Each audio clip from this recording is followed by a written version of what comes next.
need some fall finger plays and songs, I got you covered.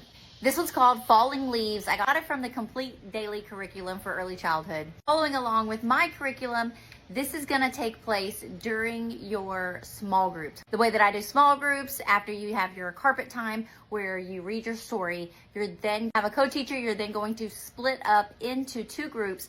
You're each gonna teach a different lesson for about 10-15 minutes, and then you're gonna swap and teach the other group the lesson. While one teacher is doing a Q-tip fall leaf art with the kids, you're going to be teaching them this falling leaf songs. And just like from one of our activities last week, they're going to be ripping up these papers to make their leaves. And normally I try to plan these where one group is doing more of a gross motor activity while the other group is doing more of a fine motor activity. That's not always the case, but that's my goal. Your group come over away from your co-teacher, in which she's doing at the table with the Q-tips. You're in the classroom all by yourself. Stay to the end because I'm going to talk a little bit more about that. Remember this morning when we looked at our calendar, and this month we're going to start learning a lot about the weather changing and our leaves falling. And today we're going to use our body to tell the story of those leaves falling to the ground. Hands way up high, and you're going to wiggle your finger just like the leaves are wiggling in the tree. Little leaves are falling down. Now I want you to point up like you see these different colors: red and yellow, orange and brown. Then you're gonna twirl like this, whirling, twirling, round and round. You're gonna put your hands like back up like this, falling softly to the ground. So we're gonna do it a few more times just to really get in their heads what this is gonna look like. And that last time, you're gonna have the kids stay put so that you can go into the next part of your activity. I'm gonna go ahead and move the camera down, that way you can see me a little bit better once I sit down. Hands up in the air. Little leaves are falling down. Red and yellow, orange and brown. Whirling, twirling, round and round.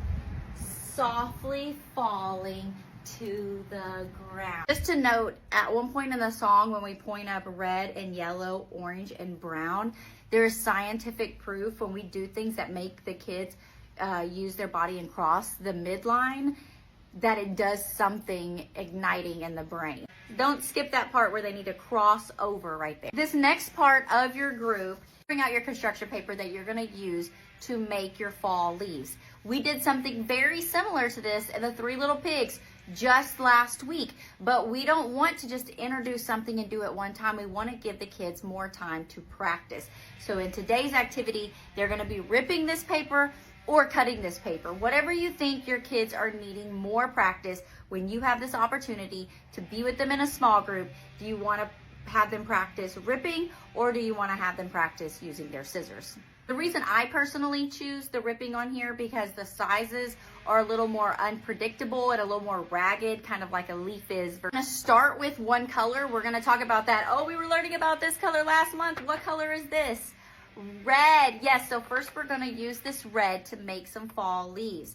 So I'm gonna rip the paper in half to give it to you. That way you can take this paper and make leaves out of it. Remember, I wanna see those baby shark fingers, and they're gonna twist. One's gonna come close to you and one's gonna go far away from you, like this. One here, one comes towards you, one goes away, and now you have two, but these are still too big. We want our leaves to be smaller. We want our leaves to be smaller, so you're gonna put one here, pull one close to you, pull one away. That is like a perfect size red leaf.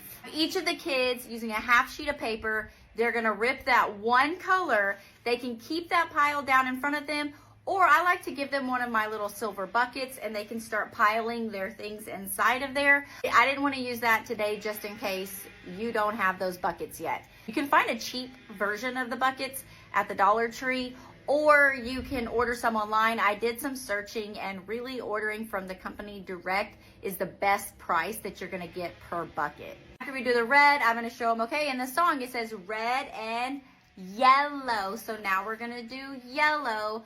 So I'm gonna give you your sheet of yellow paper to make your leaves. So remember those baby sharks. Rip them. Ooh, that's almost a perfect size leaf. Let's make it a little bit smaller.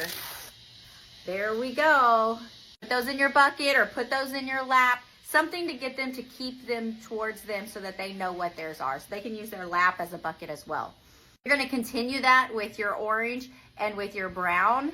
And then at the very end, you want to have a basket or a box or a bag, something that the kids can help you gather all the leaves y'all just made and put them inside the container. If you're one that has a little bit of a hard time with the messy area, you can have the kids, as they're making their leaves, just go ahead and put it in the box.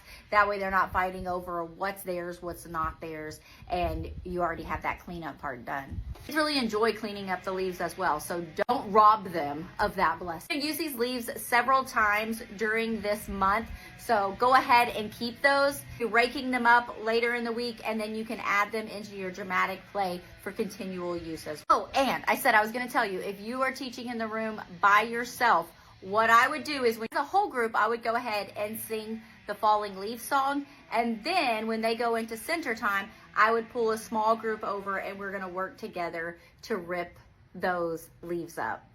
Then you can save your Q-tip art for another day, or you can use that during your afternoon centers and you can go in there and do the Q-tip art with. Like lessons like these, go ahead and comment fall. And when you do that, I'm gonna send you some information so that you can try out all of these lessons for 7 days as my gift to you.